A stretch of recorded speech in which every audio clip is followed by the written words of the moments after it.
Dear friends, following an initiative of the Bahai Council of Alberta, Vida and I recently participated in a number of gatherings in that beautiful province where we discussed the movement of clusters with the friends coming from areas where milestone 3 has passed separately than those coming from milestone 1 and 2. I found the experience very useful and later on benefited from similar discussions in a summer school in London, Ontario. Encouraged by some of the friends in Alberta and in London, I am sharing today with you the summary of what we explored in these gatherings under the heading The Movement of Clusters and the 9-Year Plan. Humanity stands at its age of collective adolescence.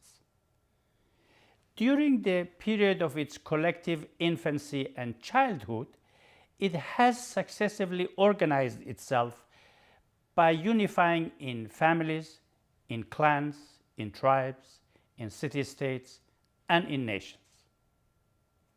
As it enters the period of its collective maturity, its destiny is to organize itself by unifying globally, resulting in the unification of the entire human race as members of one family.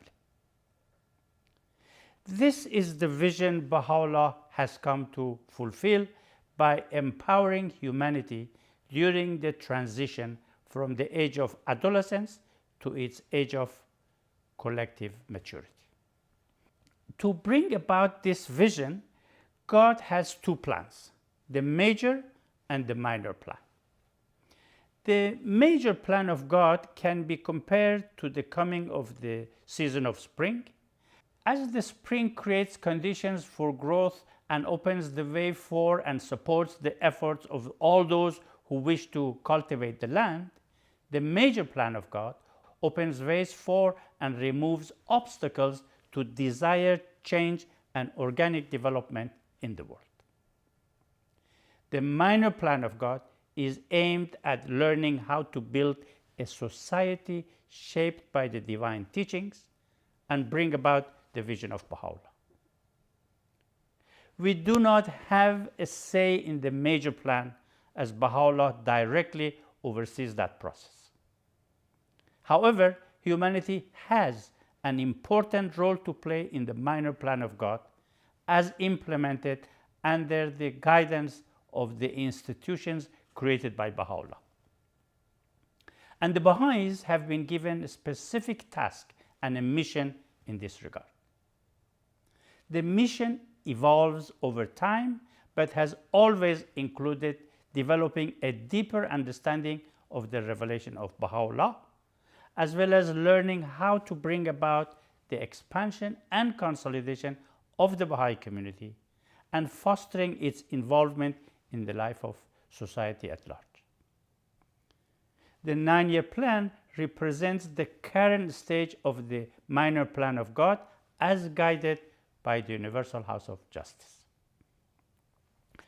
The Baha'is are of course ecstatic at the thought of Baha'u'llah unifying the human race as members of one family, and are also moved deeply by the bounty of having been given a mission to play in this divinely ordained plan. But the truth is that some of us may also at times feel a little wary when we consider that so many people are still unaware of the message of Baha'u'llah.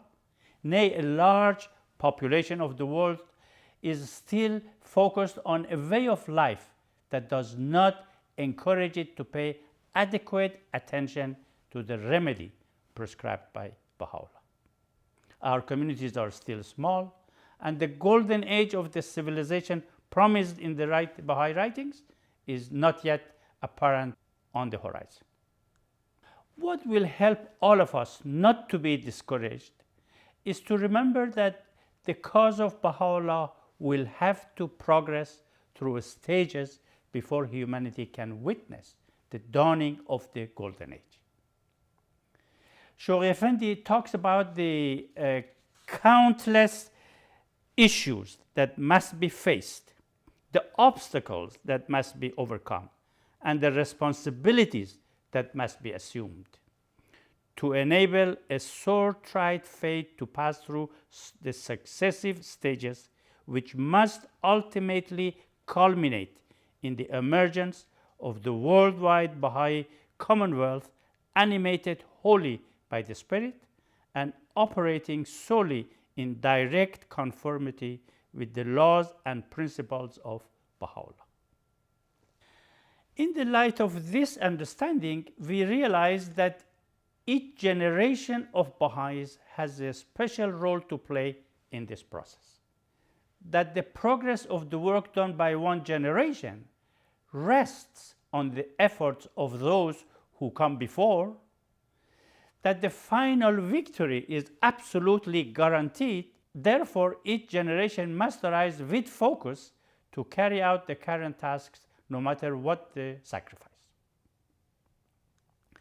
Developing a deeper understanding of the revelation of Baha'u'llah occurs gradually as we attend to the tasks we are charged with. Dividing the history of the faith into periods of 19 years since the declaration of the Bab, and looking at the progress achieved in each such period has helped me see with what an amazing speed the cause of God has progressed.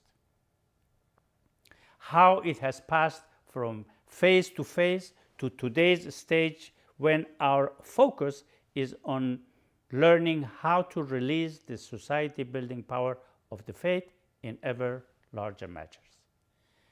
In such a review, one can see how the tree of the cause of God was planted on earth and began to grow with unprecedented sacrifices of the friends. How each generation learned to share the message of Baha'u'llah with multitudes and in a variety of settings, to quicken souls and help them on their own path for service, to empower Baha'i women to exercise their responsibilities as equals of men, to raise generations of children and youth upon whom the vitality of the faith and the future of humanity necessarily depend, to assist individuals and families to free themselves from prejudices of all kinds, to give constant, persistent, and patient attention to the development of the administrative order of Baha'u'llah, thereby enabling the human race to learn to work together in a process of civilization building that involves engaging in a host of other related undertakings.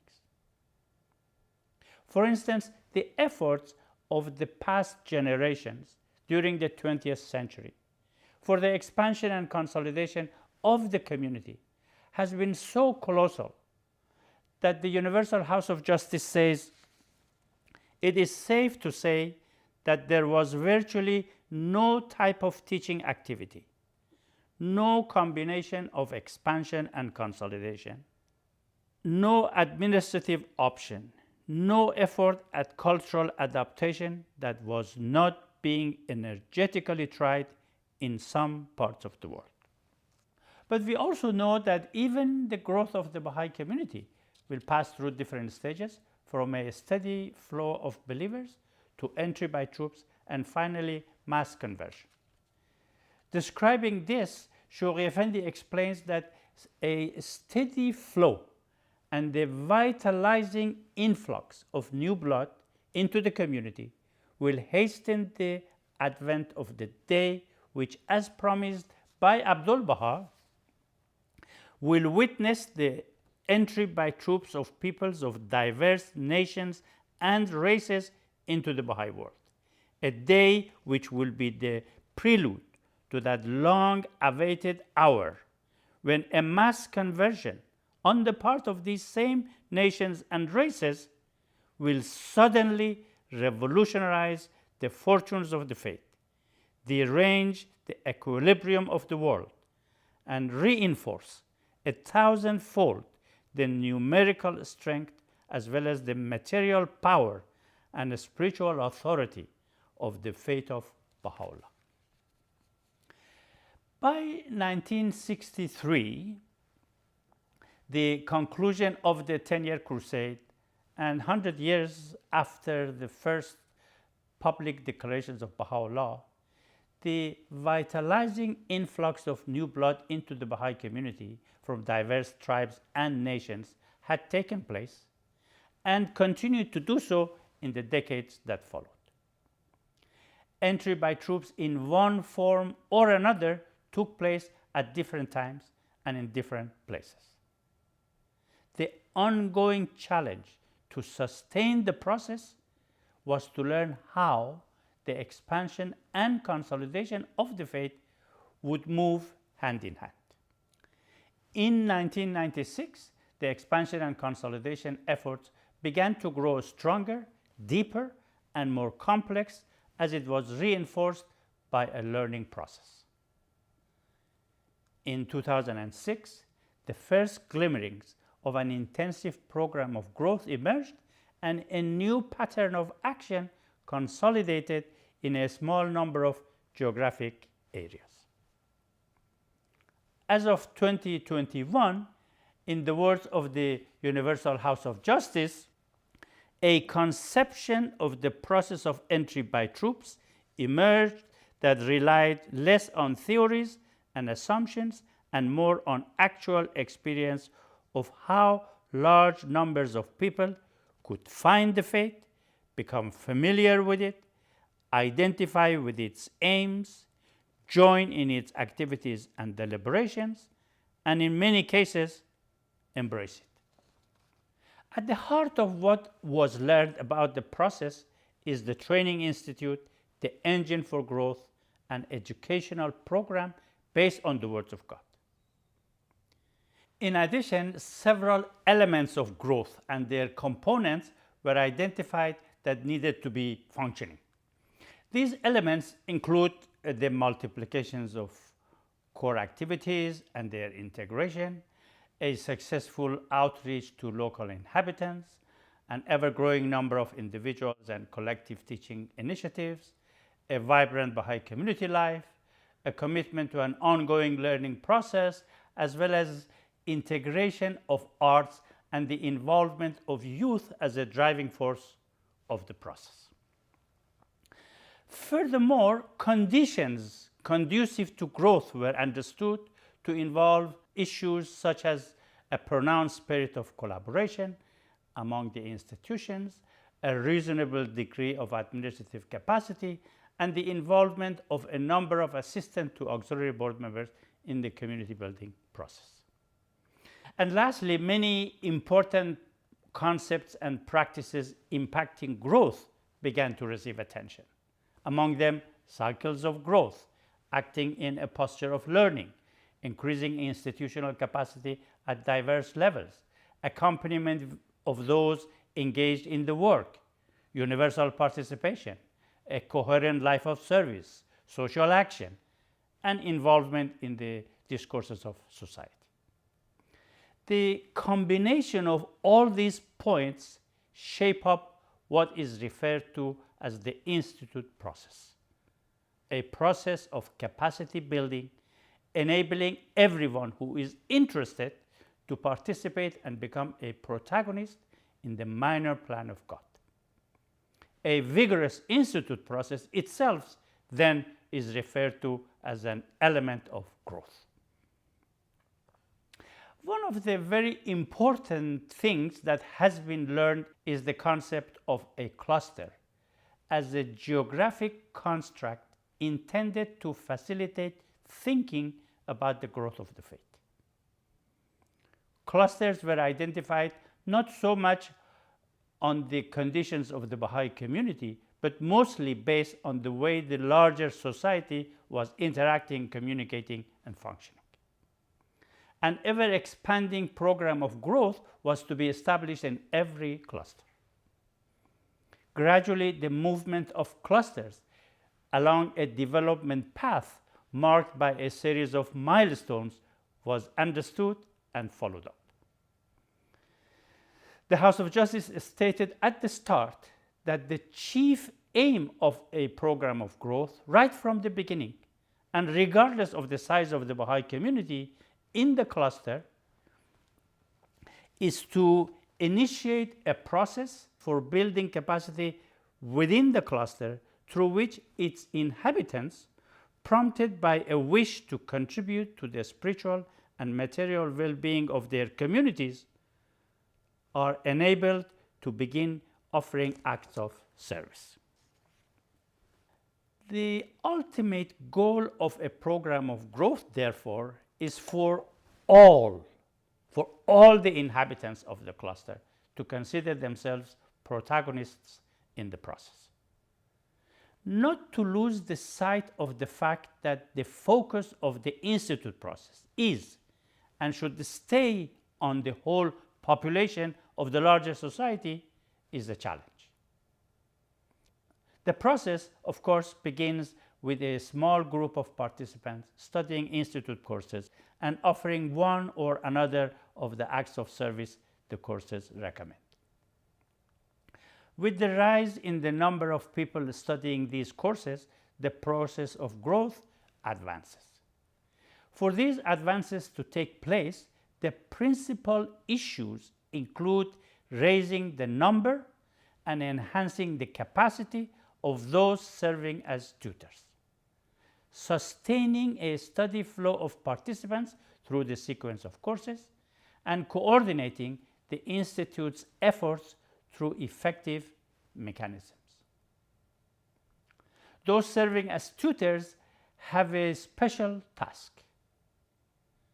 Their challenge, in the words of the Universal House of Justice, is to provide an environment conducive to the spiritual empowerment of individuals who will come to see themselves as active agents of their own learning, as protagonists of a constant effort to apply knowledge to effect individual and collective transformations. The House of Justice goes on to note that failing this, no matter how many study circles are formed in a cluster, the force necessary to propel change will not be generated. Once an initial flow of human resources into the field of systematic action takes place, the number of activities increases, a relatively small number of individuals shoulder responsibility for an increasing expansion and consolidation process, and a few facilitate the participations of tens of individuals in the activities, the cluster could be said to have passed milestone 1. Establishing such a process is a significant achievement. The House of Justice tells us, let no one fail to appreciate the possibilities thus created, that the Baha'i world has succeeded in developing a culture which promotes a way of thinking, studying, and acting in which all consider themselves as treading a common path of service, supporting one another and advancing together, is an accomplishment of enormous proportions. And therein lie the dynamics of an irrepressible movement. Gradually, the Friends come to recognize that for the expansion and consolidation to accelerate, it is essential that the institute process in the cluster should become more and more vigorous, and that this can be achieved through a systematic learning approach and paying constant attention simultaneously to two sets of issues which I mentioned earlier on. One is the number of what is referred to as elements of growth, ensuring that each one exists in the cluster and also functions at a reasonable degree of effectiveness. And second is the incorporation of important concepts and practices, as well as the conditions that stimulate growth. Working towards this goal heralds the maturation of an ever-expanding, self-sustaining system for the spiritual edification of a population.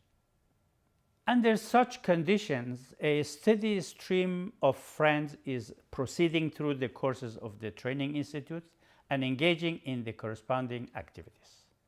Some strengths of the training institute and a scheme of coordination are discerned. All the elements of a system necessary for growth to be sustained are in place. The number of core activities exceeds 20, and tens of people facilitate the participations of a few hundred individuals.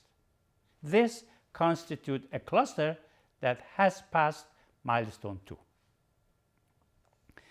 Paying systematic attention to all elements of growth was emphasized by the Universal House of Justice when, in its message of 25th of November 2020, addressed to the Baha'is of the world, the Supreme Body said, "For it is within the context of a flourishing community, especially a center of intense activity in a village or neighborhood, and when each element of the plan's framework is given the attention it requires, that those elements most visibly cohere and connect, multiplying the community's powers in the field of action." Over time, the community building efforts sustain a high degree of participation in all aspects of the capacity building endeavor and manages the complexity entailed in the process. The aim now, in the words of the Universal House of Justice, is the appearance of a system for expanding a dynamic pattern of community life that can engage a people, men and women, youth and adults, in the work of their own spiritual and social transformation. Intense activity begins to occur in specific neighborhoods or villages, while at the same time concerted efforts are made by the generality of the believers living across the cluster. In other words, a rising spirit of universal participation in the work of community building is witnessed.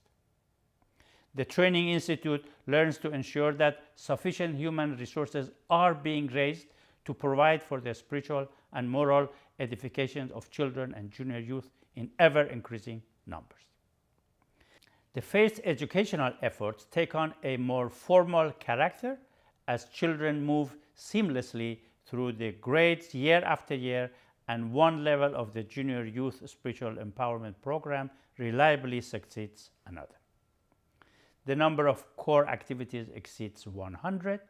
The cluster learns how to welcome large numbers into the embrace of the process, and hundreds of people facilitate the participation of thousands in the activities of community life. This constitutes milestone 3. In brief, dear friends, if the distinguishing character of a milestone 1 cluster can be said to be an initial flow of human resources into the field of systematic action, and for milestone 2 cluster, an acceleration of the expansion and consolidation, in a milestone 3 cluster, the process should denote the appearance of a system for extending a dynamic pattern of community life to the people in the cluster. Today, the number of activities in some of the milestone 3 clusters are in the thousands, and participants number in the tens of thousands. Once the activities of the plan reach such a degree of prevalence, the inhabitants possess a substantially increased capacity to steer the course of their own development, and the institutions and agencies of the faith there now have an expanded vision of their responsibilities. And on the horizon is milestone 4, as yet undefined, referring to those clusters anticipating a breakthrough in the movement of population through the entire process. Much, of course, remains to be learned and done, but the essential challenge of maintaining a balance between the processes of expansion and consolidation that the Baha'i world faced in 1996 has been met. But to understand better what a milestone 1, 2, and 3 cluster means, use of analogy may help. Let's try and compare it with something that maybe all of us are more familiar. A milestone 1 cluster, maybe it can be compared to when an individual begins a physical exercise program and invites a few friends to join him. A milestone 2 clusters, then, maybe we can say compare it to when so many people have joined the exercise that the need arises to plan for more trainers, more space, more equipment, and even some administrative support.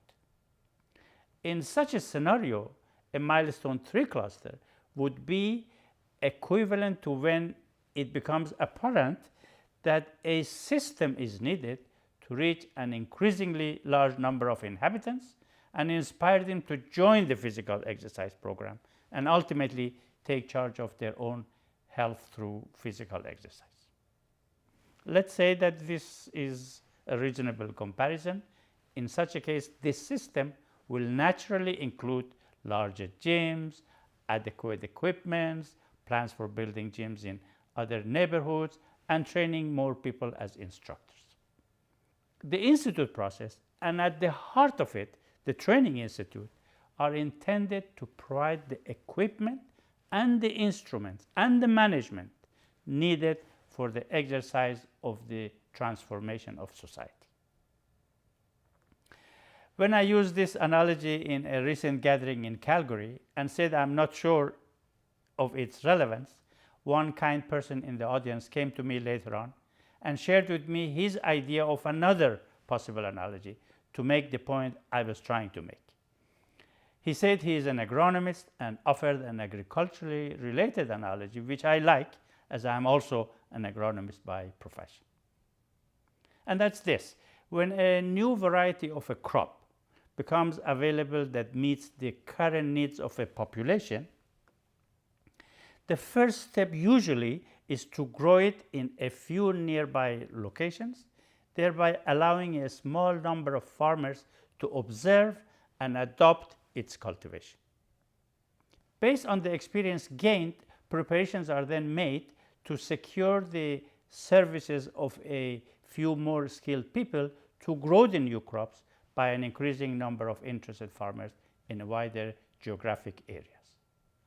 Once this knowledge and the associated insights are gained, what is needed is an extension program, an agricultural extension program, an extension system to reach out to the entire population of the farmers of the area, introducing the new variety and providing whatever is needed for them to be able to grow it and benefit from it.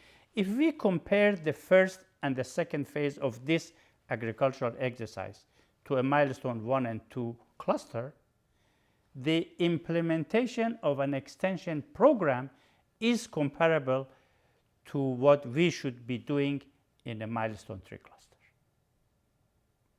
All of this to say that in a milestone 3 cluster, learning how to sustainably embrace increasingly large numbers from the wider society in our community building efforts should be the focus. We have seen the efficacy of the transformative power of the Training Institute in relation to the Baha'i community. Wherever larger numbers from the wider society have entered the Institute courses, have been engaged in acts of service, and have been immersed in the Institute process, the power of the Institute to transform society has also been witnessed.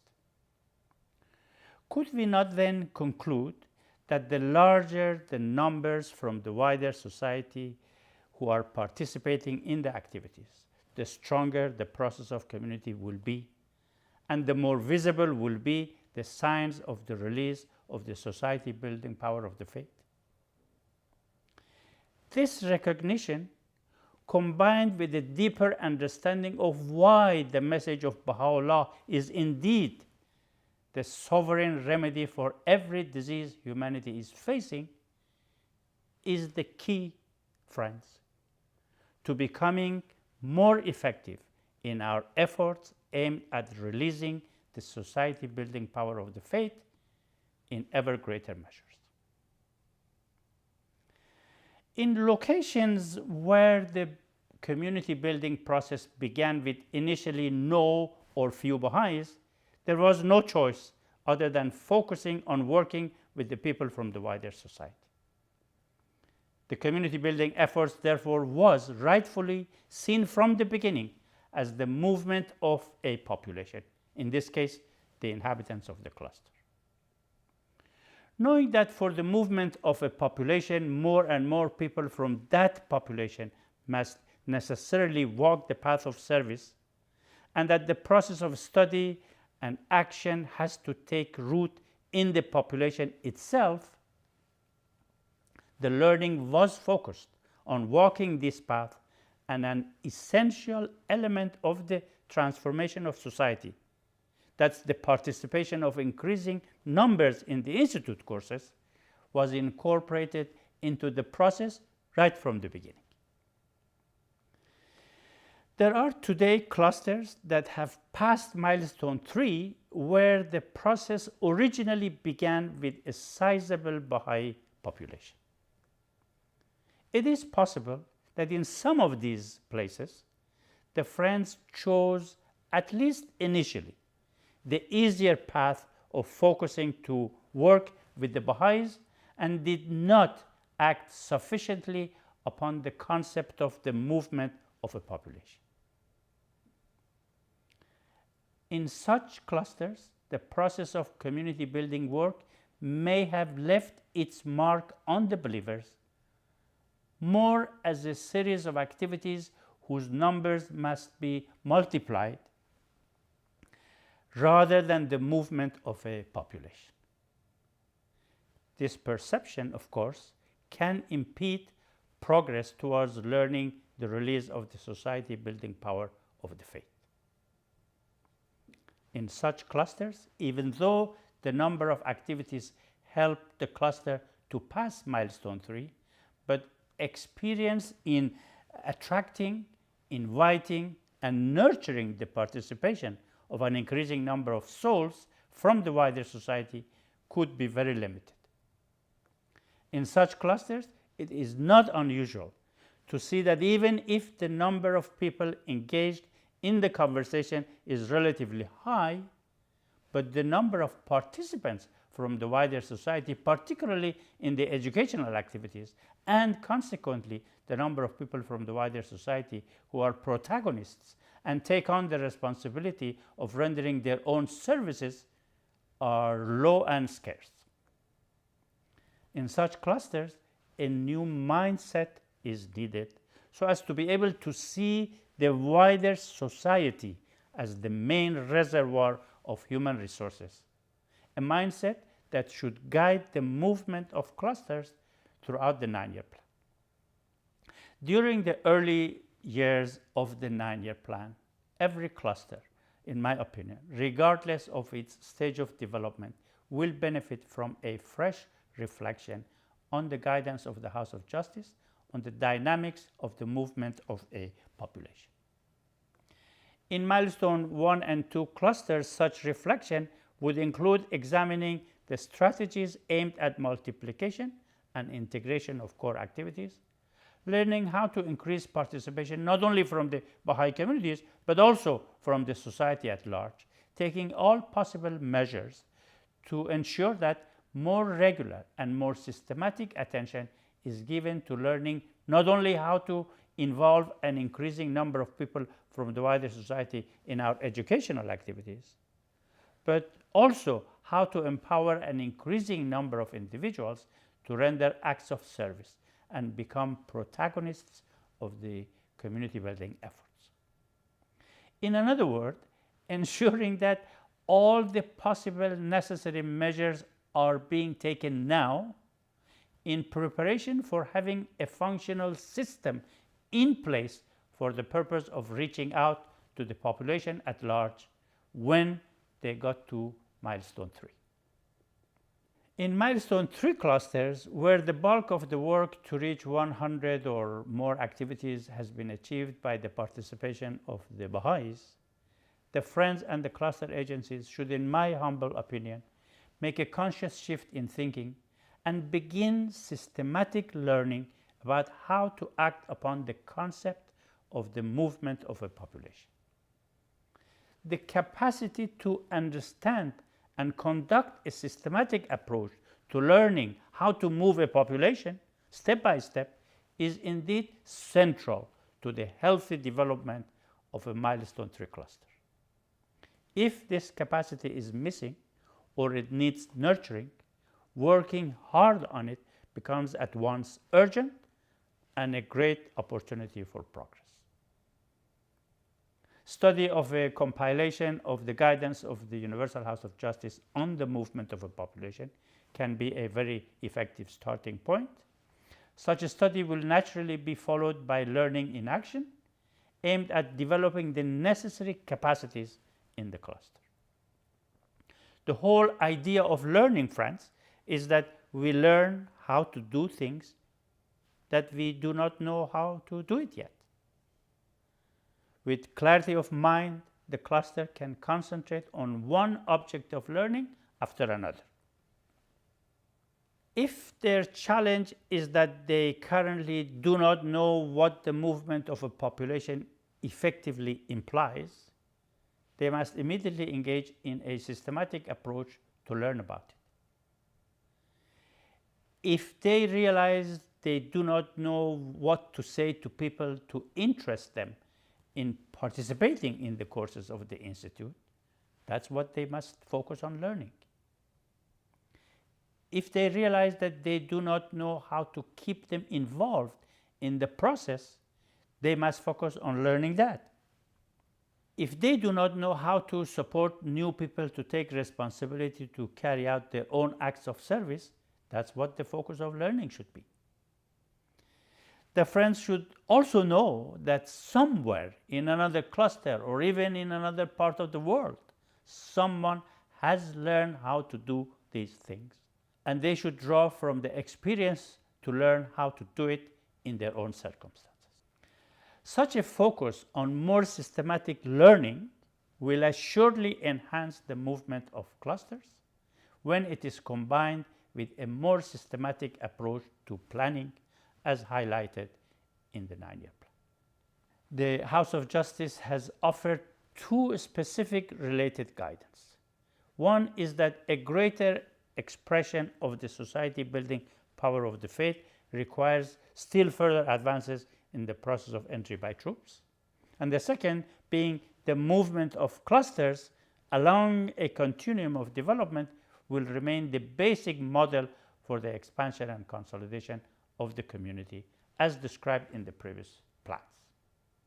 In practice, this means that we will be following the same core activities as before, but through the lens of learning how to release in ever greater measures the society building power of the faith. The implications and the shift required by this guidance should also be given additional attention by the cluster agencies. The House of Justice encourages us to perceive the work of the plan as 2 essentially spiritual undertakings and clarifies that each has measurable outcomes.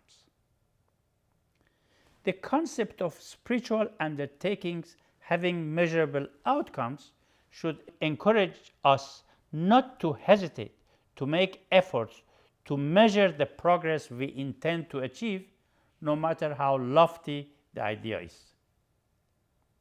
Setting simple, measurable goals related to each of the 2 spiritual undertakings, delineating a path towards achieving each goal, and undertaking periodic assessment of the progress being made are among the various practical steps that this shift demands. Consider, for instance, a milestone 3 cluster with a few hundred core activities achieved mostly through participation of the Baha'is. The cluster agencies, with the help and guidance of the auxiliary board members, would do well to aim at learning how participation of an increasing number of people from the wider society can be the central goal and how can it be achieved. Setting a number as the goal to be achieved within a certain period of time will help determine the scale of what needs to be done. Such plans do not have to be complicated. As few as 1 or 2 or 3, if required, realistic and measurable goals, and the path to achieve each of the goals can constitute a plan. A cluster can simultaneously have a few small plans, the totality of which will result in a more vigorous institute process, more growth, and more human resources from the wider society. 4 interrelated plans immediately come to my mind as essential for as many of our clusters that I am familiar with. First, a plan to strengthen the training institute at the cluster level. The specific goal can be moving 2 or 3 elements of the training institute in the cluster during the next, say, 12 months, from where they are to the next step of strength. The path to achieve these and to assess progress will have to be also highlighted. The second would be a plan to increase the efficacy of the cycles of growth in the cluster. The goal will be again the improvement from where they are to the next step of 2 or 3 things that would increase the efficacy of the cycles of growth in the cluster. Again, the path to achieve each goal and how to assess progress will also have to be outlined. The third one that comes to my mind is a plan to reinforce the centrality of home visit to the process of community building, not only to address the issue of the believers' isolation, but also to increase the level of participation in meaningful conversations that naturally result in participation in the core activities. 2 or 3 initial issues that can be addressed in the next few months or next 12 months, and the improvements expected can be identified and the path to achieve also highlighted. And the fourth would be a plan to help an increasing number of believers to fan within their hearts a passion for teaching and to reflect periodically on effective ways of teaching the faith in their surroundings. Specific, measurable, and realistic goals to be achieved within a period of time, again, should be identified, and the path to achieve them as well as the way to assess progress be clarified. Having such plans, friends, for a cluster can be very helpful in many ways. It can, among other benefits, make it easier for individuals, families, and the teaching teams to make their own plans and set their own goals, taking into account the plans of the cluster agencies. Another guidance of the House of Justice with significant impact, in my opinion, on our immediate efforts to further systematize our planning is when the Supreme Body says much can be learned from the experience of the friends in similar clusters for a community that is a step further along the same path can provide valuable insights about the goals to strive for next. Benefiting from the experience of a community that is a step further along the same path suggests to me that the path must be known to us step by step, and that we ought to know where we are on this path at any given time. Let us take the Training Institute at the cluster level as an example. Is there a unity of vision among the cluster agencies about the path a training institute should move along from milestone 1 to milestone 3 and beyond? How clear is such an understanding among those in the forefront of the work of the faith in the cluster? How apparent is to the institute staff, to the cluster agencies and others, the step-by-step practical meaning of systematic action aimed at strengthening the Training Institute? Is there an effective structure for the Training Institute at the cluster level for decision making and for taking responsibility to follow up the work aimed at strengthening the Training Institute? Are there some sort of instruments that can make it easier for us to approach the task of strengthening the institute process at the cluster level in a more systematic manner? By instrument, I mean anything that will assist us to think more logically, more systematically, and step by step. For instance, I have prepared, using the guidance of the House of Justice and for my own use, a list of issues involved in having an effective, functioning training institute. Use of this list helps me to be more systematic in remembering issues that need attention if a training institute is to be effective.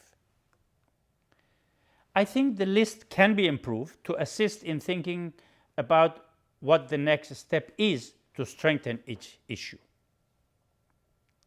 Similar detailed analysis and use of instruments may prove useful in making efforts more systematic for improving the effectiveness of cycles of growth, home visits, and individual teaching. In addition to a focus on more systematic learning and a more systematic approach to planning, there is another significant guidance affecting the movement of clusters. Describing what a rising spirit of universal participation in the work of community building is, the House of Justice says it means the mobilization of a sizable number of Baha'is who are creatively and intelligently applying the plan's framework for action to the reality of their own circumstances wherever in the cluster they live. It entails families and individual believers working together and making a conscious decision to see themselves as belonging to an expanding nucleus. This is already happening in a number of clusters with the formation of nuclei of friends or teaching teams. My personal experience at the cluster level is that when the formation of a team is based on love and fellowship among the members, the result is the multiplications of power and capacities. The regular study of the guidance of the House of Justice would help members of a team to stay clear that they are not a group of friends to consult and agree by majority vote on how best to collaborate with each other to serve the faith. Rather, by forming a team, they have created a space where a few friends get together and commit themselves to learning in a systematic way how to creatively and intelligently apply the plan's framework for action to the reality of their own circumstances. Here, the importance of developing the capacity among the members of such teams to act with a posture of learning especially comes to light.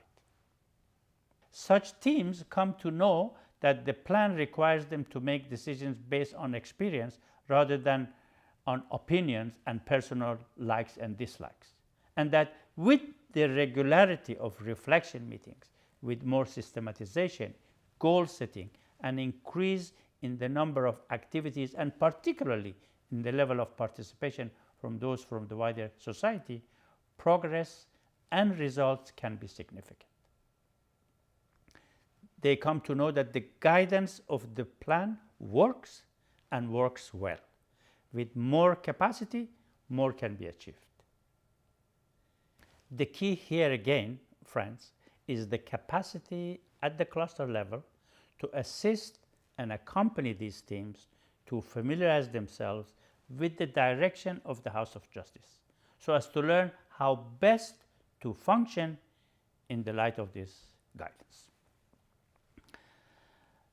These were, dear friends, some of my thoughts about the movement of cluster at these early years of the 9-year plan, and I hope that you will find them useful.